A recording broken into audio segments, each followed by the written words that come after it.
নাম কি? কোন ক্লাসে পড়ো? বেহালা গাছ, তাই তো? তুমি এটা কি দিয়ে বানিয়েছো? এটা বানিয়েছি ডিমের কেক। আর এটা হচ্ছে তোমার কি দিয়ে বললে? ডিমের কেক দিয়ে। আচ্ছা। আর এটা হলো পিস বোর্ড একটু আছে এর মধ্যে, আর পেপার। আর এটা হলো নিচে একটু শোলা আছে। আর এটা হলো ময়শ্চারাইজারের তোমার পিস বোর্ডের যেগুলো হয় সেগুলো। আর এটা হলো আইসক্রিমের কাঠ। আর এটা মানে বেস্টের একটা পেপার। আর এটা হলো মায়ের অন্য থেকে একটা মানে পুঁথি আর কি। আচ্ছা আচ্ছা আচ্ছা, ঠিক আছে। এটা প্রাইস কি রেখেছো? এটা 80 টাকা রেখেছি। আচ্ছা, ঠিক আছে। প্রফেসর ডক্টর সাধন কুমার ঘোষ, যিনি catch them young, zero West and circular economy in campus এই মিশনের প্রতিষ্ঠাতা, তাঁর নেতৃত্বে বিদ্যালয় আজ জিরো ওয়েস্ট ক্যাম্পাসে পরিণত হয়েছে, যেখানে ছাত্রীরা ফেলে দেওয়া বজ্রকে পুনঃব্যবহার করে পুনর্নবীকরণের ওপর জোর দেয়।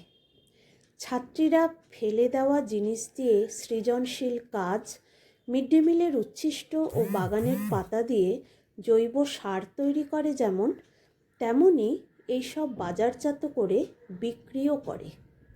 এই পুনর্ব্যবহারযোগ্য পণ্যগুলি মূল্য ট্যাগ সহ প্রদর্শন করে। গত 13 এবং 14 জানুয়ারি 2026 অভিভাবক অভিভাবিকা সভায় এবং গত 23 জানুয়ারি 2026 সরস্বতী পুজোর দিন ছাত্রীরা তাদের তৈরি পুনর্ব্যবহৃত পণ্য থেকে আয়ের সাক্ষী থেকেছে, যা তাদের বিকল্প আয়ের উৎস এবং সার্কুলার ইকোনমি সম্বন্ধে সচেতন করেছে।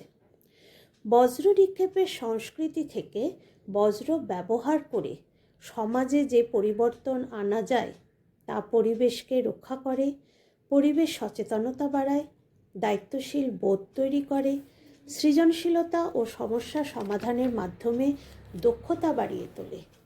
সরস্বতী পুজোর সময় যে গাঁদা ফুল দিয়ে মণ্ডপসজ্জা আলোকিত করা হয়েছিল তা পুনর্ব্যবহার করে আসন্ন দোল উৎসবে আবিরের রঙে বিদ্যালয় রঙিন হয়ে উঠবে।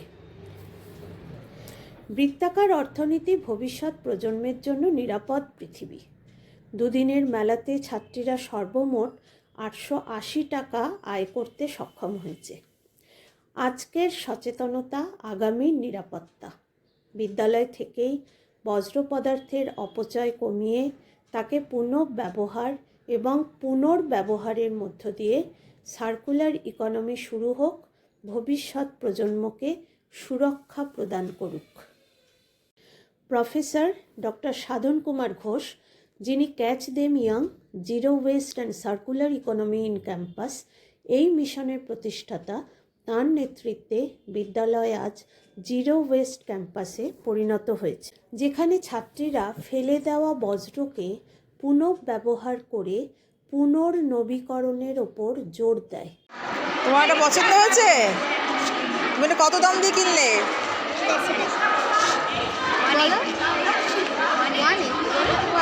এটা কি দিয়ে বানানো হয়েছে? আচ্ছা আচ্ছা, ঠিক আছে। তুমি এটা সাজিয়ে রাখবে নাকি ঘরে? তুমি বানাবে তো? ঠিক আছে। কোন ক্লাসে পড়ো? আচ্ছা, ঠিক আছে, থ্যাংক ইউ।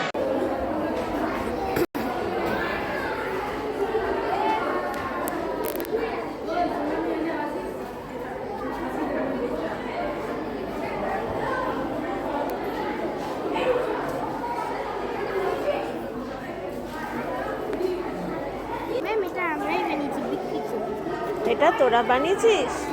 ও, এগুলো এই দুটো আমি বানিয়েছি, ও এটা বানিয়েছে।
ম্যাটেরিয়াল দিয়ে মেয়েরা প্রোডাক্ট বানিয়েছে, রিসাইকেল প্রোডাক্ট। এবং সরস্বতী পুজোর দিন 2026 যে রিসাইকেল প্রোডাক্ট বানিয়েছে সেগুলো ওরা এখানে সেলের জন্য রেখেছে, সেল করছে। বিভিন্ন জুয়েলারি জিনিস ক্লাস 6 থেকে শুরু করে ক্লাস 11 পর্যন্ত মেয়েরা বানিয়েছে।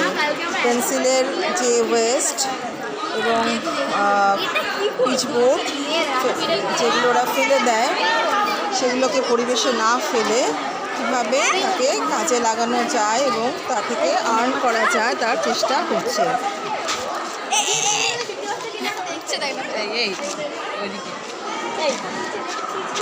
তুমি কি এগুলো বিক্রির জন্য করেছো তো? সেলের জন্য করেছো। কী দিয়ে বানিয়েছো এখানে? এগুলো মাটির জিনিস আর এটা ক্লে দিয়ে। আচ্ছা, তোমার এটা তো জুয়েলারি বানিয়েছো তাই তো?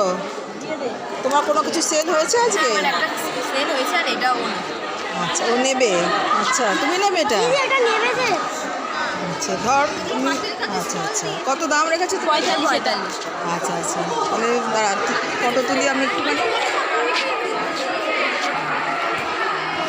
ঠিক আছে ঠিক আছে, তো এগুলো কন্টিনিউ করবে তো তোমরা?